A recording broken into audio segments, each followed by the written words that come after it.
lo ngetik tiap hari. Di laptop, di HP, di kasir minimarket, bahkan nulis caption IG juga ngetik. Tapi pernah nggak sih lo kepikiran, kenapa sih susunan huruf di keyboard itu QWERTI? Kenapa nggak ABCD kayak alfabet biasa? Well, jawabannya ternyata nggak sesimpel itu. Bukan random. Ada sejarah panjang dan alasan teknis di baliknya. Ceritanya dimulai di tahun 1860-an. Seorang penemu asal Amerika, namanya Christopher Latham Scholes, bikin salah satu mesin tik pertama yang bisa dijual secara komersial. Tapi dia nemuin satu masalah. Kalau orang ngetik terlalu cepat, batang logam yang nyetak hurufnya sering banget saling nyangkut. Kayak macet di simpang susun Semanggi pas jam pulang kantor. Frustasi dong. Nah, karena itu, si Scholes punya ide. Gimana kalau susunan hurufnya diacak aja, supaya orang nggak bisa ngetik terlalu cepat? Iya, lo nggak salah denger. Susunan QWERTY itu justru diciptain biar orang ngetiknya pelan, bukan makin cepet. Absurd? Justru itu yang bikin berhasil. Misalnya, huruf-huruf yang sering muncul berurutan kayak T dan AH, atau S dan T, sengaja dijauh-jauhin biar batang logamnya nggak tabrakan. Jadi susunan QWERTY itu kayak solusi sementara yang kebetulan bertahan sampai sekarang. Tapi, tunggu dulu. Nggak semua orang puas sama susunan ini.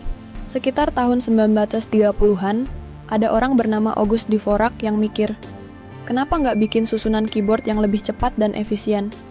Lahirlah Dvorak Simplified Keyboard. Katanya sih ini lebih ramah buat jari, susunan huruf vokalnya rapi, dan bikin ngetik lebih cepet. Tapi ya, QWERTY udah keburu terkenal. Kantor, sekolah, semua udah kebiasa. Dvorak susah banget nembus pasar. Mirip kayak orang yang maksa pakai Linux pas semua orang udah nyaman pakai Windows. Terus muncul pertanyaan penting. Kalau QWERTY nggak optimal, kenapa masih dipakai? Jawabannya simple, karena semua orang udah pakai. Itu aja. Transisi ke sistem baru tuh mahal, ribet, dan bikin frustrasi. Bayangin lo bangun tidur, buka HP, dan nemu keyboard lo tiba-tiba diganti susunannya. Panik nggak tuh? Jadi, walaupun udah ada alternatif yang mungkin lebih baik, QWERTY udah terlalu dalam di hidup kita. Kayak mantan toksik yang nggak bisa lo lupain. Bukan karena dia terbaik, tapi karena udah terlalu familiar. Sad but true. Di zaman sekarang, kita udah nggak pakai mesin tik. Keyboard pun jadi digital. Tapi QWERTY tetap bertahan. Bahkan di HP pun, layoutnya tetap QWERTY. Padahal kan, kalau mau, bisa aja dibikin lebih simpel atau ergonomis. Tapi ya balik lagi, semua orang udah keburu terbiasa. Ada juga layout alternatif buat gamer, atau swipe keyboard di HP, tapi tetap, mayoritas manusia modern masih pakai QWERTY.